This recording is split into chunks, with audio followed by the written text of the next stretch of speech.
여러분들 주위에 전문가가 혹시 있으신가요? 어떤 일에 대한 전문가, 어떤 일을 할 때 어떤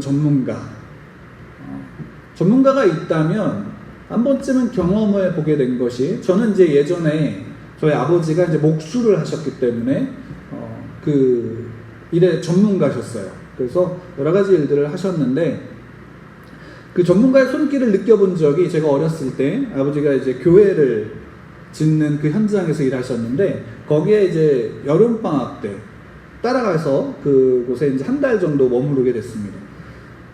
거기에 있으면서 아버지가 일하시는 걸 봤고, 또 아버지 일하시는 것을 함께 이제 도와드리는데, 아버지가 이제 어느 날 일을 좀 맡기셨어요. 어렵지 않은 일이었어요. 어렵지 않은 일인데 이것 좀 해라 라고 맡기셨는데, 제가 그때 이제 중학교, 고등학교 되는 그 나이 때였으니까, 중학교 때 되는 그런 나이였으니까, 그 일을, 아버지가 시키신 일을 옆에서 봤으니까 잘 했을까요? 못했을까요? 네. 나름대로 잘했어요. 제가 나름대로 잘했는데 문제가 생기죠. 어떤 문제가 왔냐면, 아버지가 오셔서 제가 하는 거를 다 부셨어요. 그리고 다시 하셨죠. 제가 몇 시간에 걸쳐서 한 일을 아버지가 오셔서 다 부시고 다시 하셨어요. 얼마 만에 끝냈을까요? 단 한 몇십 분 만에 그 일들을 끝내신 거예요. 왜일까요? 제가 아무리 아버지 옆에서 하는 일들을 봤다 그래도 제가 하는 거는 어때요? 비전문가잖아요. 제가 하는 것이 순서나 방법이, 그것을 봤다 따라한다 하더라도 틀린 거예요. 그러니까 아버지가 와서 그것이 잘못된 것도 그대로 교회 건물이 올라가면 이것이 교회가 위험해질 수 있으니까 아버지가 다 부신 거예요. 그리고 아버지가 와서 다시 하신 거죠. 다시 이제 그 기초를 닦고 그 안에서 저에게 맡겨주신 일을 다시 아버지가 했어요. 그때 이제는 아버지가 전문가라는 사실을 잘 몰랐고, 그때 왜 내가 한 거를 왜 부셨냐라는 마음에 속상함은 있었지만, 지금에서야 알죠. 뭘 아냐면 전문가의 손길과 비전문가의 손길의 차이를 아는 거예요. 그리고 그것이 얼마나 또한 중요한 것인지 이제는 아니까 그것을 이해할 수 있죠. 그런 거죠. 우리 가운데 전문가가 있으면 우리는 그 사람에게 도움을 구하면 그 사람이 와서 우리의 어려움들이나 우리 가지고 있었던 문제들을 해결할 수 있나요, 없나요? 해결할 수 있죠. 그게 전문가의 힘이에요. 내가 볼 땐 별거 아닌데, 그래서 별거 아닌데 내가 하니까 해결이 안 되는 거예요. 근데 전문가가 와서 딱 보고 말 한마디 하면 그 문제가 해결되는 거예요. 그게 전문가죠. 그래서 우리는 집에 어떤 일이 있을 때 누구에게 맡기는 게 좋아요? 전문가에게 맡기는 게 좋아요. 특히나 앞으로의 그 시대는 전문가들이 더 필요한 시대가 될 거예요. 그래서 아마 자격증이라는 것도 굉장히 많이 나오죠. 그런 시대가 되는 거예요. 전문가가 돼서 필요한 겁니다. 그러면 한번 우리가 여기서 생각해 봐야 되는 게 뭐냐면, 우리가 삶을 그러니까 인생을 살아가는 게 그렇게 녹록하지는 않잖아요. 물론 아직 연소한 제가 이미 사실 만큼 사신 어른들을 대상으로 이런 말을 하는 게 좀 부끄럽지만, 그럼에도 불구하고 살아가는 것 자체는 참 힘들어요.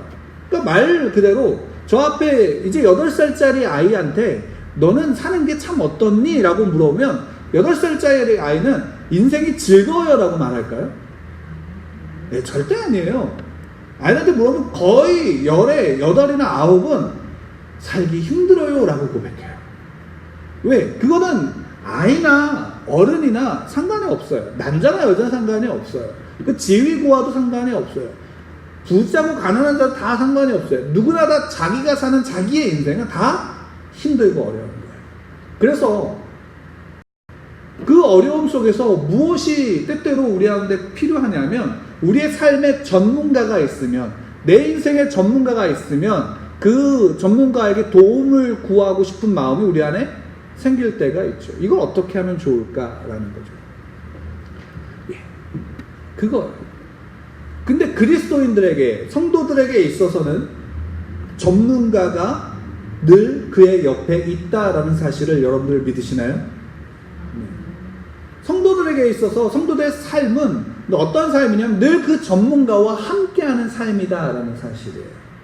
그리고 그 전문가가 함께하기 때문에 어떻게 하냐면 그 삶을 더 올바르게 살아갈 수 있게 하는 거죠. 근데 문제가 뭘까요? 문제가 뭘까요? 전문가를 요청하지도 않고 또 때로는 있는지도 모르고 또 때로는 어떨까요? 전문가의 조언을 무시하죠. 누가 더 맞아요? 내 말이 더 맞을 때가 많다는 거죠. 이게 성도의 삶의 어려움이에요. 어려움이에요. 제가 이제 어제 목사님들하고 또 여러 교수님하고 이렇게 책을 읽고 나누는 시간인데 그 책에 이런 이야기가 있었어요. 그러니까 책을 쓴 저자가 지붕이 무너진 거예요. 근데 그 지붕이 무너져서 어떻게 할까 했는데 마침 정부에서 그것이 이제 자연재해로 인한 거니까 지원금이 나왔어요. 이 사람이 그래서 돈을 받을 수 있고 그걸로 재료를 살 수 있어요. 그래서 이제 내가 하면 되겠구나 라고 생각해서 자기 아이하고 그 집을 고치려고 했어요. 근데 옆에서 사람들이 막 이야기를 하는 거예요. 이건 이렇게 해요. 저건 저렇게 해요. 이거 이렇게 해야 돼요. 라고 여러 사람들이 이야기해요. 근데 문제는 뭐냐면 그 옆에서 조언하는 그 사람들이 정작 어떤 사람들이에요? 전문가가 아닌 거예요. 그래서 이것저것 하려고 하니까 더 일이 꼬이고 어려운데 마침 아는 분 중에 그 지붕을 고치는 전문가, 건축에 대한 전문가가 있어서 조언을 구했어요. 그 전문가가 와서 함께 그 일을 도와줬어요. 딱 15분 도와줬대요. 근데 그 다음부터는 일을 마무리 지을 수 있게, 전문가가 없어도. 왜? 전문가가 와서 그 일을 했으니까. 근데 우리에게 문제는 뭐냐면 우리의 삶의 인생에도 어려울 때마다 우리에게 조언해주는 사람들이 많아요. 적어요. 여러분들 옆에 참으로 많아요. 근데 중요한 건 뭔지 아세요? 그들이 내 문제를 진짜 알아요, 몰라요? 모른다는 거예요. 내 문제를 진짜 모른다는 거예요. 때로는 나 자신도 내 가운데 어떤 문제가 있는지 모른다는 게 더 큰 문제예요. 그렇기 때문에 그들이 나를 모르고 내 문제도 모르는, 또 나도 모르는 문제에 대해서 누군가의 조언을 듣고 그대로 행한다면 그 인생은 어떨까요? 그 자체로 어려워지고 힘들어질 수밖에 없는 거예요. 근데 마침 정말로 감사한 것은 하나님은 그 하나님의 자녀들, 그 택한 자녀들 가운데 어떻게 하시냐면 전문가로서 그들의 삶 가운데 함께 하신다라는 사실입니다. 늘 그들의 삶 가운데 그들을 붙잡고 있다는 사실이에요. 그러니까 전문가가 내 옆에 있다는 사실은 무엇인가요? 가장 큰 복인 거예요. 내 삶에 그 어떤 것과도 비교할 수 없는 복이 되는 거예요. 오늘 예수님께서 제자들에게 한 비유로 말씀하시는 게 오늘 본문의 내용이에요. 오늘 본문의 내용. 근데 요거 내용을 보기 전에 먼저 좀 봐야 될 게 이거예요. 그 19장 16절부터 이하를 보면은 예수님께서 한 청년을 만나요. 청년을 만나는데 이 청년이 예수님께 와서 물어요. 뭐라고 묻냐면 선생님, 어떤 선한 일을 해야 영생, 구원을 얻을 수 있습니까? 라고 물어요. 예수님이 뭐라고 대답했냐면 야, 그럼 율법을 잘 지켜. 그래서 이 청년이 뭐라고 대답했냐면 다 지켰습니다. 나는 그 율법을 다 지켰습니다. 라고 말하는 거예요. 그러면 뭘 더 해야 되나요? 율법 지키라고 그랬는데 자기는 다 했으니까 그럼 뭐 또 더 해야 돼요? 라고 되묻는 거예요. 그러니까 예수님이 말씀하시는 게 뭐냐면 야, 그래? 다 했어? 정말로? 그럼 네 재산을 다 팔아. 그리고 그 재산을 다 팔고 가난한 자들에게 나눠줘. 그러고 나서 나를 따라라 라고 예수님이 말씀하셨어요. 그러니까 이 청년이 재물이 많은 거로 어떻게 됐냐면 근심하여 돌아갔다라고 그랬어요. 재물이 많아서 근심해 돌아갔어요. 왜? 부자인 거예요. 이 청년이 부자인 거예요. 부자니까 그 부자가 가지고 있는 재물을 다 팔고 가난한 자들에게 나누어주는 게 이 청년에게는 고통이 되는 거죠. 그러면서 예수님이 말씀하신 게 이 청년이 돌아간 다음에 제자들을 향해서 말씀하셨어요. 부자가 천국에 들어가는 것이 낙타가 바늘길을 통과하는 것보다 더 어렵다라고 말씀하시죠. 이 말은 제자들은 정말 이해할 수가 없었던 말이었습니다. 왜? 당시에 있었던 제자들에게 있어서, 유대인들에게 있어서 어떤 가치관이냐면, 부자는 어떤 사람이에요? 하나님의 복을 받은 사람이에요. 하나님의 복을 받았기 때문에 하나님의 복을 받은 사람은 천국 가요? 지옥 가요? 천국 가는 거죠. 하나님의 복을 받은 사람이기 때문에. 그럼 부자들이 하나님의 복을 받아서 천국 갈 것이라고 믿었어요. 근데 예수님은 지금 그것을 뒤집어 버린 거예요. 그러니까 여기서 단순하게 부자라는 게 재물이 많다라는 의미가 아니라 무엇인가요? 그 삶에 누가 없다는 거예요? 하나님이 없이 자기가 의지하고 가지고 누릴 것들이 많은 사람들을 이야기해요. 그러니까 자기 자신이 왕이 되고 자기 자신의 능력으로 살아가려고 하는 사람, 하나님이 없이 살아가려고 하는 바로 그들이 어떤 사람들이에요? 부자라는 것을 예수님이 말씀하신 거예요.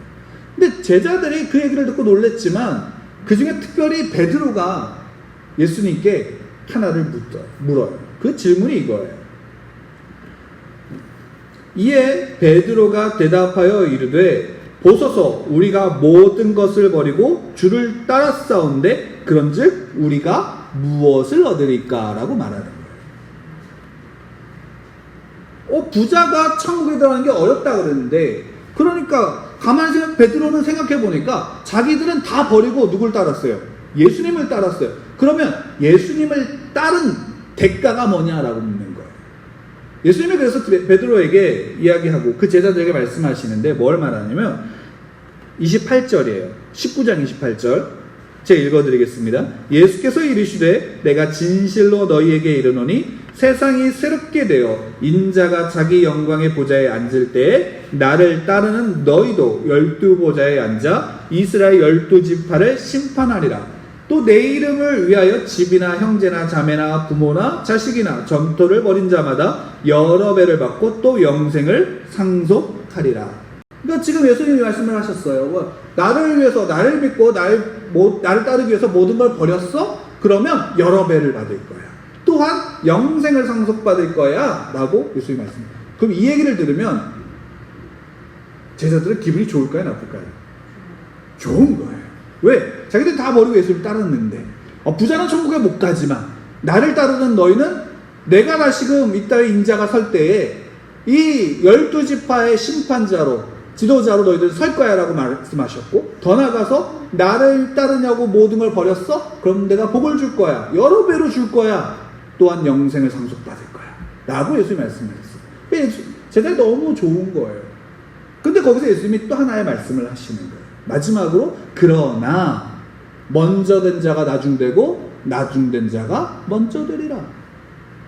이게 재밌는 거죠. 왜? 그 다음에 예수님이 오늘 본문에 대한 비유를 말씀하시는데 이 비유의 내용은 결국 이 베드로의 질문에 대한 답인 거예요. 이 내용이 가만히 보면 저는 개인적으로 이 비유를 볼 때 잘 이해가 안 됐어요. 솔직히 얼마 전까지도 이 비유의 내용이 무엇인지 잘 몰랐어요. 그리고 그것이 무엇을 의미하는지 잘 생각하지 못했어요. 그래서 말씀을 볼 때 요거를 볼 때는 좀 넘어가기도 하고 또 때로는 이야기를 할 때 좀 피하기도 하는 그런 성경 본문 중에 하나였는데, 내용을 잠깐 살펴보면 예수님이 이 비유 가운데 한 포도원의 주인의 이야기를 해요. 그러면서 시작을 이렇게 해요. 뭐 어떻게 하냐면 20장 1절에 천국은 마치라고 얘기해요. 천국은 마치 품꾼을 얻어 자기 포도원의 일꾼으로 들여서 그 포도원에서 일을 하게 하려는 포도원 주인과 같다라고 해요. 천국은 마치 누구와 같다? 포도원 주인과 같다. 어떤 주인? 품꾼을 얻어 그 포도원에서 일하게 하려고 하는 주인과 같다. 그래서 이 주인이 어떻게 해요? 아침 일찍 이른 아침에 나가서 사람들을, 품꾼을 데리고 오는 거예요. 보통 이스라엘의 그 유대인의 시간은 낮을 언제부터 시작하면 아침 오전 6시부터 저녁 6시까지를 한 낮으로 해서 그 시간을 일하는 시간으로 얘기해요. 보통은 이제 해 뜨는 시간과 해 지는 시간이에요. 그들이 볼 때. 그래서 아마도 아침 6시에 사람들을 데리러 간 거예요. 그리고 사람 6시에 데리고 와서 그들을 데려와서 일을 시키는 거예요. 그러면 그들을 그냥 일 시키면 되잖아요. 주인은 일을 시키고 그로 인해서 또 때로는 지키면서 필요한 것이 있으면 뭐 먹을 걸 주거나 하면 되는데, 이 주인이 어떻게 하냐면 3시에 또 나가요. 여기서 성경의 3시라고 하는 건 우리 시간으로 말한다면 아침 9시예요. 9시에 나가서 사람들이 또 있나 보니까 거기 또 일자리를 구하는 사람들이 있는 거예요. 또 그들을 데리고 와요. 그리고 또 몇 시에 갔냐면 또 12시에 가는 거예요. 난 12시에 갔는데 또 사람들이 있어요. 또 데리고 와요. 또 오후 3시에 가요. 어때요? 또 사람들이 있는 거예요. 그러니까 또 데리고 오는 거예요. 이제 5시가 됐어요. 5시가 돼서 딱 갔는데 5시가 됐는데도 그때까지도 그 자리에 사람들이 있어요. 주인이 물어요. 야, 너희들 왜 하루 종일 놀고 있냐? 그러니까 이 사람들이 대답하죠. 뭐라고 대답하나요? 성경에서 보면은 우리에게 일자리를 주는 사람이 없습니다 라고 말합니다. 그래? 그럼 너희들 내 밭에 와서 일해라. 그들을 데리고. 그리고 나서 이제 저녁 6시가 됐어요. 일을 마치는 시간이 됐어요. 그리고 나서 그들에게 이제 임금을 주는 거예요. 그날 하루 일당을 주는 거예요. 저녁 5시부터 일한 사람은 몇 시간이 됐어요? 1시간만 일한 거예요. 1시간만 일하니까 그 사람들한테는 하루 품삯에 12분의 1만 주면 아마 될 거라고 생각하지만, 이 주인은 뭐냐면 한 데나리온을 줘요. 아침부터 일한 사람들과 약속한 임금 한 데나리온이라는 돈을 줘요.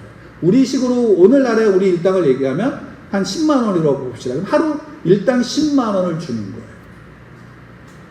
그리고 점점 이제 먼저 온 사람부터 주니까 맨 아침부터 일한 사람은 어떤 마음을 가질까요?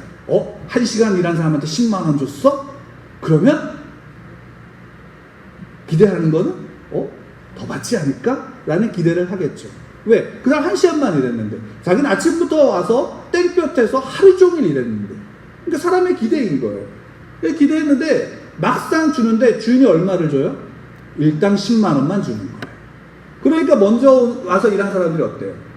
불만을 토로하는 거예요. 원망하는 거예요. 아니 어떻게 나는 아침부터 왔는데 1시간이나 저 사람하고 똑같은 임금을 줍니까? 라고 묻는 거예요. 그러니까 주인이, 여러분들 생각할 때 이 주인이 좋은 주인이에요? 좀 악한 주인이에요? 여러분 생각할 때 어떠세요? 좋은 주인인가요? 그러면 여러분들의 입장이면 아침부터 뼈 빠지게 일했는데 1시간 일한 사람하고 똑같이 돈을 줘요. 그럼 좋은 주인이에요? 나쁜 주인이에요?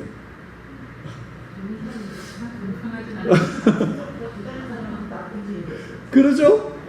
아침부터 일하는 사람한테 나쁜 주인이에요. 그러니까 달리 얘기하면 뭐 선하다 나쁘다를 표현하기보다는 공평하지 않은 거예요. 그렇죠? 우리의 생각으로 그런 거예요. 우리의 기준으로 그렇잖아요. 그러니까 이 성경이, 이 비유가 참 이해가 안 되는 거예요. 이게 왜 공평하지? 그러면서 뒤에 얘기하는 게 주인이 얘기해요. 야, 너하고 나하고 한 데나리온 10만 원 갖고 일당을 계약하지 않았냐? 난 그렇게 해서 그렇게 준 거야. 근데 나는 선한데 내가 선한다고 너가 나를 악하게 말하냐? 내가 선하게 행했는데 그렇다고 너가 나를 나쁘다고 평가하냐? 라고 말하는 거예요.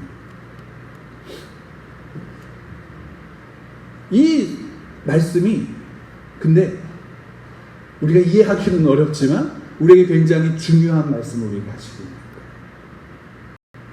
이 말씀을 묵상하고 또 여러 가지 책들을 살펴보기도 하고 또 다른 분의 설교를 같이 들어보기도 하고 이러면서 한 가지 이제 생각을 하게 된 거예요. 왜 예수님은 앞에서 베드로의 질문 속에 나 이것을 다 버리고 다 예수님 따랐습니다 라고 고백했는데 그 질문에 그래 너희들 나 버리고 다 버리고 날 따랐어? 그럼 나도 너희들한테 상을 줄 거야 영생도 받을 거야 라는 것을 끝내지 않고 이 비유를 더 하셨을까? 그리고 그 중간에 먼저 된 자가 나중되고 나중된 자가 먼저 된다라는 말씀을 하셨을까? 라는 고민. 이 말씀을 좀 이해하기 위해서 우리가 좀 더 다른 성경을 좀 본다면 누가복음 15장에 보면 잃어버린 아들을 다시 찾은 아버지의 비유가 나와요. 우리가 말하는 소위 탕자의 비유예요. 이 탕자의 비유 얘기를 잠깐 하면은 둘째 아들이 아버지한테 자기가 받을 유산을 먼저 달라고 소위 말하는 땡겨주세요라고 해서 자기가 받을 유산을 달라고 그러죠. 그 유산을 아버지가 아무 말도 안 하고 줘요. 그 아들이 어떻게 했냐면 작은 아들이 그 유산을 다 처분하는 거예요. 그리고 그 돈을 가지고 먼 나라로 가서 자기 마음대로 자기 뜻대로 살아요. 성경에 뭐라고 얘기하냐면 그가 허랑방탕했다라고 얘기해요. 그러니까 허랑방탕했다는 게 무슨 뭐 어떤 도덕적인 윤리적인 잘못을 저질렀다라는 의미가 아니라 그가 그 시간을 어떻게 했다는 낭비했다라는 의미예요. 시간을 낭비하고 아버지의 재산을 낭비한 거예요. 자기 스스로 어떤 것들을 만들어낼 수가 없었어요. 그래서 결국 어떻게 됐어요? 다 망했죠. 쫄딱 망하고 모든 것을 가졌던 신세에서 모든 걸 잃어버린 거지가 돼요. 그래서 뭐 했냐면 돼지라도 치는 거예요. 타인으로 들어가서 돼지라도 치는데 배가 너무 고파서 먹을 것이 없어서 돼지가 먹는 쥐염 열매를 좀 먹으려고 했지만 주인 사람들이 줘요, 안 줘요? 사람들이 주지 않는 거예요. 그러니까 다시금 내가 죄를 지었고 내가 하늘과 아버지에게 죄를 지었어. 내가 다시 아버지의 집으로 돌아가야 되겠다. 왜? 나의 아버지의 집은 종들조차도 배고프지 않고 배부르게 살아가니까 내가 아버지의 집으로 가야 되겠다. 그리고 아버지 집으로 와요. 근데 아버지가 와서 그 아들을 맞아주면서 그 아버지 앞에 이 자녀가 둘째 아들이 무릎 꿇고 고백하는 게 하늘과 아버지에게 죄를 지었습니다. 난 아버지의 아들이란 칭함을 그 자격이 이제 없습니다. 나 종으로 받아주세요. 라고 아버지에게. 아버지 어떻게 해요? 아들한테 아무 말도 안 하고 그 옷을 다 벗기고 아버지가 새 옷을 입혀줘요. 그리고 반지를 다시 끼워줘요. 이건 아들의 의미래요. 아들이라는 의미. 그리고 맨발이었던 그에게 신발을 신겨줘요. 이젠 노예가 아니다라는 거죠. 내 아들로 다시금 말. 그러면서 공표해요. 죽었던 그리고 잃어버렸던 내 아들이 살아서 돌아왔어. 잃었던 아들을 다시 찾았어. 그러니까 송아지를 잡아라. 잔치를 벌이자라고 선언해요. 그 하인들이 잔치를 잡아요. 근데 멀리서 일을 하다가 돌아오는 큰아들이 집에서 갑자기 들리지 않던 잔치 소리가 들리니까 뭐지? 하고 하인을 보내서 물어봐요. 그 이야기예요. 어떤 이야기예요? 아버지에게 작은 아들이 돌아왔어요. 당신의 동생이 돌아왔어요. 근데 주인님이 당신의 아버지가 아들이 돌아왔으니까 송아지를 잡고 잔치를. 큰아들이 어때요? 화가 나는 거예요. 어떻게 아버지의 살 탕진한 저 동생 놈이 왔는데 그 사람은 걔한테 송아지를 잡고 잔치를 벌여? 나한텐 염소 한 마리, 염소 새끼 한 마리 주지 않으셨는데? 라고 울분을 노한 거예요. 분노하는 거예요. 그러니까 아버지가 와서 얘기하죠. 아버지가 와서 큰아들한테 얘기해요. 뭘 이야기하냐면 너의 동생이 죽었어. 근데 그 동생이 살아왔잖아. 너의 동생을 잃었었어. 근데 내가 얻었잖아. 그러니까 그것으로 기뻐하자. 내 것은 다 너의 것 아니냐? 라고 아버지가 이야기해요. 여러분, 이 아버지는 공평한 아버지인가요? 아닌가요? 공평한가요? 왜요? 큰아들에게 있어서는. 큰아들한테는 염소새끼 하나 안 줬어요. 큰아들은 아버지한테 거역하지 않고 성실하게 아버지 옆에서 일했어요. 근데 염소새끼 한 마리 안 줬어요. 근데 작은 아들은, 자기 동생은 아버지에서 유산을 달래요. 아버지 살아계신데 무슨 얘기예요? 아버지 빨리 죽어요! 라고 하는 얘기예요. 그리고 나서 그 재산을 다 가지고 가서 어떻게 했어요? 다 탕진해버려요. 그 큰아들의 입장에서는 자기 동생을 그렇게 송아지까지 잡아줄 정도가 돼요? 아닌 거죠. 큰아들에게서는 작은 아들은 그 아들에 대해서 하는 아버지는 불공평한 거예요. 자기한테 염소새끼 하나 주지 않았어요. 근데 여기에서 우리가 좀 봐야 되는 게 이거예요. 그럼 아버지는 작은 아들에 대해서 어떤 마음으로 그 작은 아들을 품은 걸까요? 작은 아들이 어떤 특별한 공적이 있고 어떠한 능력이 있기 때문에 작은 아들을 품었을까요? 아니죠. 아버지에게 작은 아들을 한 것은 뭐냐면 은혜예요. 아버지는 당연히 그 자기의 작은 아들이니까 그 은혜로 죽었던 아들이라고 고백한 거예요. 그 아들이 죽었다고 판단한 거예요. 아버지를 떠나서 세상 속에서 허랑방탕하며 살았던 그는 죽었던 거예요. 그의 삶에 아버지를 떠나 살았던 그 삶 자체가 죽었던 거라고요. 근데 그 죽었던, 그래서 아무것도 만들지 못했던 허비했던 그 인생을 어떻게 해요? 아버지는 그냥 받아준 거예요. 은혜인 거예요. 작은 아들은 그 은혜를 경험한 거죠. 그럼 큰 아들에 대한 아버지의 마음은 뭘까요? 은혜인가요? 사랑인가요?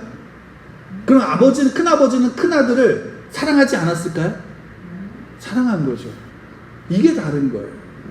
뭐가 다르냐? 아버지는 큰아들에 대해서 무엇을 하냐면 기대를 갖고 있는 거예요. 어떠한 기대인가요? 내 상속자라는 거예요. 그래서 아버지가 말하는 내 것이 다 너의 것 아니냐라는 거예요. 내 것이 다 너의 것 아니냐. 지금 있는 내 집에 있는 모든 재산 다 너의 것이 아니냐. 네 동생은 죽었던 아이야. 그 죽었던 아이가 살아왔어. 그것으로 만족해 나는. 근데 너는 내 맏아들이고 너는 내가 기대하는 나의 상속자야 라고 고백하고 있는 거예요. 그러니까 큰아들은 아버지 곁에서 아버지를 떠나지 않고 아버지 곁에서 뭘 한 거예요? 상속자의 수업을 받고 있는 거예요. 그래서 아버지가 큰아들에겐 염소 새끼를 주고 싶은 게 아니에요. 뭘 주고 싶은 거예요? 모든 것을 주고 싶은 거예요. 그게 아버지의 기대예요. 물론 큰아들이나 작은아들이나 이 아버지의 좋으신 아버지의 선한 아버지의 뭐예요? 자녀인 거예요. 그것은 은혜인 거예요. 자녀가 된 게 은혜지만 그 아버지의 옆에서 꾸준히 있었던 큰아들은 뭐가 되는 거예요? 상속자가 되는 거예요. 아버지의 모든 것을 갖는 거라고요. 오늘 이 비유가 예수님께서 이 비유로 하신 이 말씀은 제자들에게 무엇을 말씀해 주시는 거냐면 이거예요. 아침부터 가서 이 포도원 주인이 아침부터 가서 일꾼들을 데리고 와요. 근데 여기에서 한 가지 우리가 보지 못하고 간과하는 게 뭐냐면 이 일꾼들은, 품꾼들은 당시에 일할 자리가 있는 사람들이에요? 없는 사람들이에요? 일할 거리가 없는 사람들이었다는 거예요. 왜? 일할 거리가 많았으면 저녁 5시까지 그 자리에서 자기를 좀 써달라고 기다리는 사람들이 있어요? 없어요? 없을 거잖아요. 일할 것이 없는 사람들이에요. 무언가를 생산해낼 수 없는 사람들이라는 거예요. 자격이 없는 사람들이라는 거예요. 외면당한 사람들이라는 거예요. 그들은 일할 수 없는 사람들이었어요. 그들을 포도원 주인이 어떻게 한 거예요? 불러준 거예요. 무엇으로? 일할 수 있는 자리로. 일할 수 있는 자리로 불러준 거예요. 이들은 일할 수 없어서 자기의 자녀들을, 자기의 가족들을 먹여 살릴 수 없었는데 이 포도원 주인이 그들에게 일거리를 준 거라고요. 일거리를 줘서 일할 수 있도록 그들이 살아갈 수 있도록 해주신 거라고요. 그럼 이 포도원 주인은 일꾼들을 그 포도원으로 데리고 온 건 뭐예요? 은혜를 베푼 거예요.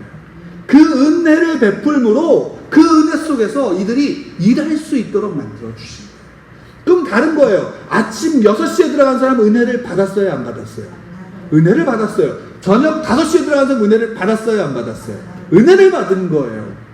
그가 어떤 자격이 있어서가 아니라 그 자리에서 들어가서 품구로 들어간 그곳에 일할 수 있음이 뭐 하는 거예요? 은혜인 거예요. 그럼 먼저 들어간 사람과 나중 들어간 사람의 차이가 뭘까요? 그들의 차이가 뭘까요? 차이가 뭘까요? 먼저 들어가고 나중 들어간 차이. 이거예요. 더 많은 일을 할 수 있다는 거. 이해가 되세요? 더 많은, 우리의 기준으로 많이 일하고 적게 받는 게 좋아요? 적게 일하고 많이 받는 게 좋아요? 많이 일하고 적게 받는 것보다 적게 일하고 많이 받는 게 좋죠. 불편하니까 참 선하신 마음을 가지고 계셨어요. 예, 무엇이냐면, 근데 여기에서 성경은, 예수님은 이걸 말씀하시는 거예요. 그리스도인의 삶은요, 무엇이 복이냐라는 거예요. 그리스도인의 삶은 무엇이 복이냐라는 거예요. 여러분, 이거예요. 헐벗은 거지로 10년을 사는 게 좋을까요? 아니면 내가 헐벗기 전에 누군가 일자리를 통해서 일을 할 수 있는 게 좋을까요? 일할 수 있는 게 좋죠. 다시 말씀드릴게요. 죄밖에 행할 수 없어요. 그리고 죽음 가운데서 그 시궁창 같은 죽음 속에서 살아갈 수밖에 없어요. 그 인생에 희망이 없어요. 절망밖에 없어요. 그리고 그 자체로 죄밖에 행할 능력이 없는 상태였던 사람. 그 삶으로 계속 살아가는 게 좋은가요? 아니면 이제 그 죄의 자리에서 절망의 자리를 끊고 소망을 행할 수 있는, 죄를 끊고 선을 행할 수 있는 자리로 살아가는 게 좋은가요? 선을 행하며 살아갈 수 있는 게 좋은 거예요. 예. 이 말씀은 그거예요. 아침부터 불렀다라고 하는 것은 그가 일할 수 없어서 죽음의 자리에 있던 그가 그 은혜로 부르심을 받아 택함을 받아 일할 수 있는, 선을 행할 수 있는, 의를 행할 수 있는, 거룩을 행할 수 있는 자리로 부름받았다라는 것이에요. 그래서 그 부름받은 자리 속에서 뭘 행할 수 있어요? 선을 행할 수 있어요. 죄를 끊고 죽음을 끊고 절망을 끊고 소망을 향해서 나아갈 수 있는 길을 얻었다라는 것이에요. 그것이 우리가 이 땅 가운데 살아가는 하나님의 자녀들의 복인 거예요. 그래서 예수님이 이 비유 속에 처음에 천국은 마치라고 말하는 거예요. 천국은 마치 포도원 주인, 어떤 주인? 그 품꾼을 불러서 포도원에서 일하게 하려고 하는 포도원 주인과 같다라는 거예요. 그 주인은 선해요? 악해요? 선한 주인이라는 거예요. 그 주인 앞에 서면 살아간다는 거예요. 그 주인과 함께 있으면 그의 삶이 절망이 아니라 소망을 갖게 된다는 거예요. 그 주인은 그 소망의 일을 할 수 있도록 허락한 거예요. 그러면 대가는 뭔가요? 이미 그곳에서 일할 수 있다는 게 대가인 거예요. 예수님의 제자들이 베드로가 예수님께 우리 다 버리고 따랐습니다. 그럼 우리의 대가가 무엇입니까? 라고 물었어요. 우리 무엇을 받게 되나요? 예수님이 이 말씀을 하시는 거예요. 너희들의 복은, 너희들이 받을 대가는 나와 함께 내 제자로서 나와 함께 살아가는 거야 라고 예수님이 말씀하시는 거예요. 예, 그것이 성도의 복인 거예요. 성도는 그리스도인은 이 땅 가운데서 그 선을 행할 수 있는 것이라고요. 그 의를 행할 수 있는 것이라고요. 그 선함을 통해서 주 앞에 나아갈 수 있는 것이다라는 겁니다. 이게 그리스도인들의 복이에요. 내가 악함이 아니라, 내가 이제 죄가 아니라 내가 선한 자리로 나갈 수 있다는 거예요. 여러분 로마서를 보면요, 로마서 한번 찾아보도록 하겠습니다. 로마서 6장입니다. 6장 1절 2절입니다. 제가 읽어드리겠습니다. 로마서 6장 1절 2절. 그런즉 우리가 무슨 말을 하리요? 은혜를 더하게 하려고 죄에 거하겠느냐? 그럴 수 없느니라. 죄에 대하여 죽은 우리가 어찌 그 가운데 살리요? 로마서에서 사도 바울은 이렇게 이야기하는 거예요. 은혜를 받았어요. 은혜를 받은 너희가 그 은혜를 더하려고 죄를 더 짓겠냐? 아니라는 거예요. 그럴 수 없다라는 거예요. 은혜를 받은 사람은 무엇을 알아요? 죄의 더러움을 알아요. 은혜를 받은 사람은요, 죄의 악함을 알아요. 은혜를 받은 사람은 죄의 부패를 아는 거예요. 그러니까 그 죄 가운데 죄를 끊고 선함 가운데 나아갈 수 있는 거예요. 선하기 때문에 구원받는 게 아니라 하나님의 자녀로 부름받은 그 은혜가 죄가 무엇인지를 보니까 죄 가운데 살아갈 수 없게 만드는 것이에요. 그게 은혜인 거예요. 그 은혜 가운데 그 대가 속에 우리가 있는 것이라. 그 죄를 알기에 죄를 끊을 수 있는 거예요. 그 죄를 알기에 그 죄가 아니라 선함과 거룩함을. 그래서 로마서 6장 11절에 이렇게 고백합니다. 11절 말씀 함께 읽겠습니다. 같이 읽겠습니다.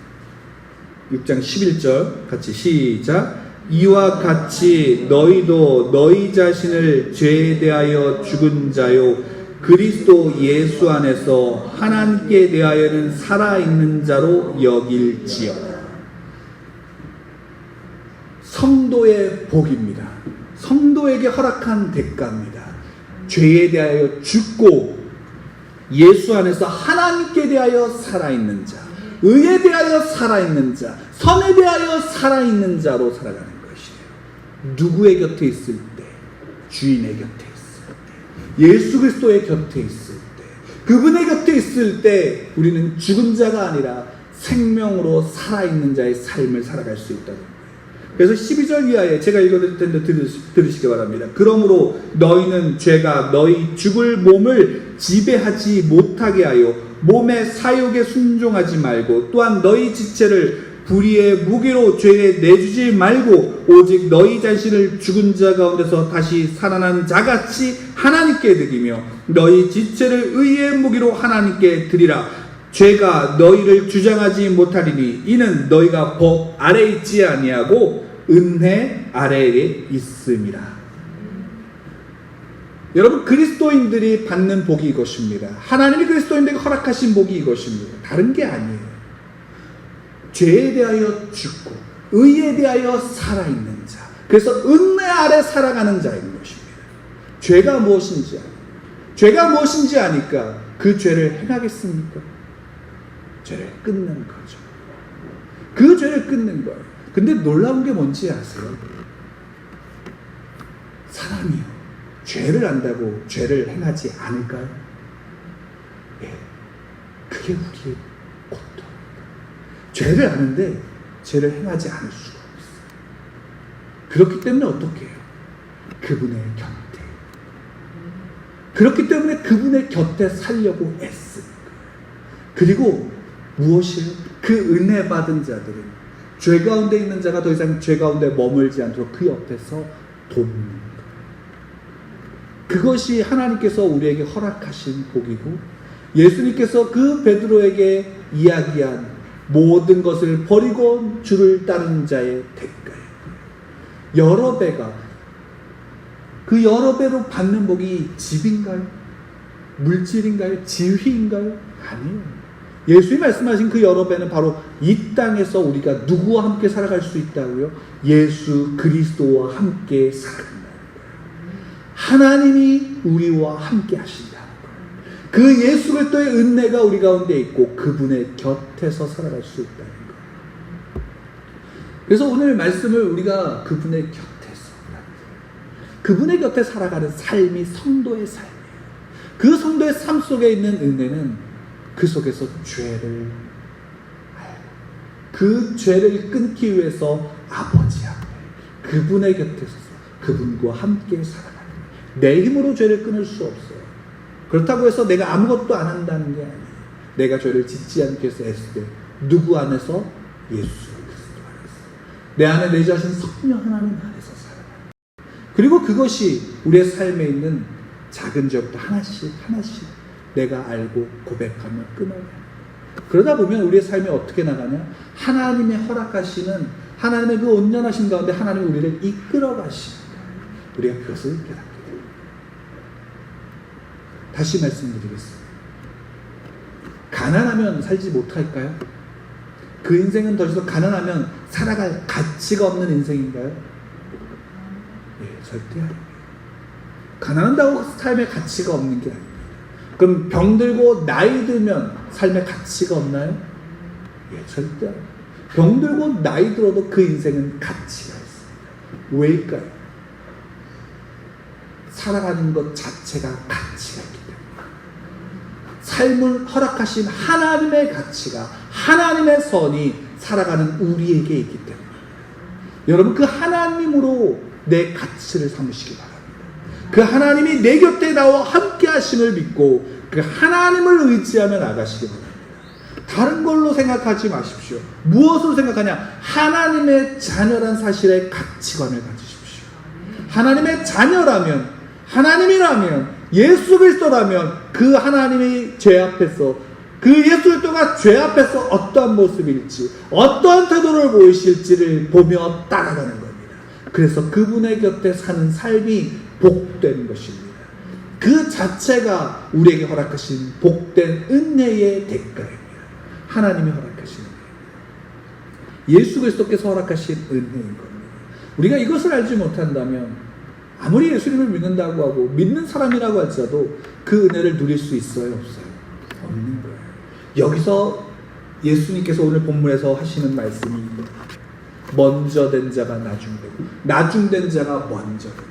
무엇을 알지 못하면 그 주인의 곁에, 어떤 주인의 곁에 있는지를 알지 못하면, 그리고 내가 어떤 자리에 있는지를 알지 못하면요, 아무리 내가 먼저 믿었다고 한들, 먼저 그 믿음의 자리에 있다고 한들 결국 먼저 된 자가 나중된, 나중된 자가 또한 먼저. 무엇을? 내가 그분의 곁에, 그분과 함께 그곳에 내가 있다는 사실을 믿는. 그래서 그 안에서 그 맡겨진 일에 대해서 감사함으로 성실히 살아가는 자, 그 가운데 하나님이 그를 하나님의 온전하신 가운데 이끌어 가신다는 사실입니다. 여러분의 삶 속에 다른 것을 보지 마시고 여러분 삶 속에 나와 함께 하시는 예수 그리스도, 그래서 내 곁에 서서 나를 이끌어 가시는 그 하나님을 바라보시길 바랍니다. 하나님이 여러분을 붙잡으십니다. 하나님이 여러분을 붙잡고 이끌어 가십니다. 택한 자녀들을 하나님은 한시도 놓지 않으십니다. 다만 이것을 확인하십시오. 그곳에 택한 자들을 하나님은 어떤 자리로 이끌기를 원하십니까? 단순히 일하는 종의 자리일까요? 하나님은 여러분들을 일시키는 일꾼의 종으로서만 부르셨을까요? 아니죠. 예수님 분명히 요한복음 통해서 하나님 우리에게 말씀하시는 것, 예수 그리스도 그 독생하신 독생자를 믿는 자들에게 하나님의 자녀가 되는 권세를 주십니다. 하나님 우리에게 자녀의 삶을, 하나님 우리에게 상속자의 삶을 살아가기를 원하십니다. 그 삶의 자리에 내가 있음을 여러분들이 인정하시며 나가시기 바랍니다. 우리는 그 상속자의 자리에 있는 거예요. 그럼 무엇을 보며 알 수 있을까요? 내가 하나님의 사람임을 알 수 있는 건 결국 하나님의 말씀을 따라 살아가는 그 말씀. 하나님을 의지하고 여러분 그 은혜가 여러분들 가운데 있기를 간절히 축원합니다.